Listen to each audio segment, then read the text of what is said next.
حاجة أساسية، مهارة أساسية لازم يتعلمها، اسمها فن التعامل مع الناس. فن التعامل مع الناس ازاي؟ لو دي دايرتك فكر مالي ودي دايرتك فكرة في دماغك، ازاي لو فضلنا بعاد عن بعض هتفضل الدايرتين بعاد؟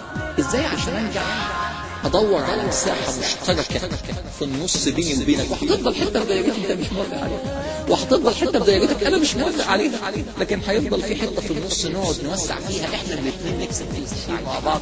ازاي اوجد معاك مساحة مشتركة؟ ازاي؟ البرنامج في الاخر يا جماعة مش بيكلم بس اللي عندهم مشاكل او اللي عندهم خلافات، لكن بيكلم حاجة تانية كمان، عموم شبابية. الآن استطعت أن أرى بوضوح، أنا بقيت شايف الرؤية عندي كويسة قوي، لأني صعدت على أكتاف الجميع يوم استمعت لآراء الجميع. أنا بقيت طالع فوقهم كلهم، فشايف كويس قوي لأن أنا اتكلمت معهم. تعايش يعني نتفاهم مع بعض، يعني نتحاور مع بعض، يعني نقبل بعض حتى لو ما قبلناش أفكار بعض، على الأقل صعب قوي.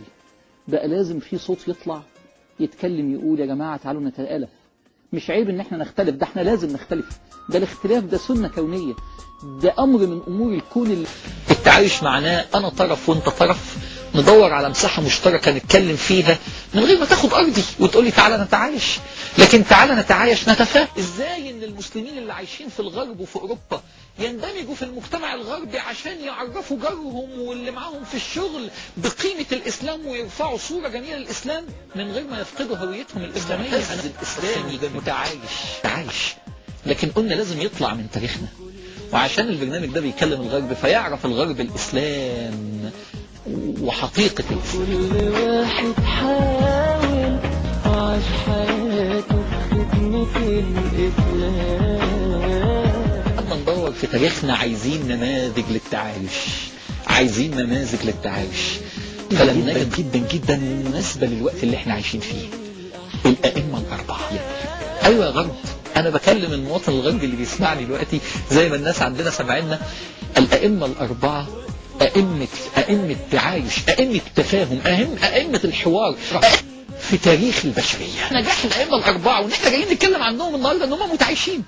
فالأئمة الأربعة محتكين مرنين، اهتموا بجيل بعديهم ياخد علمهم ويورثوا.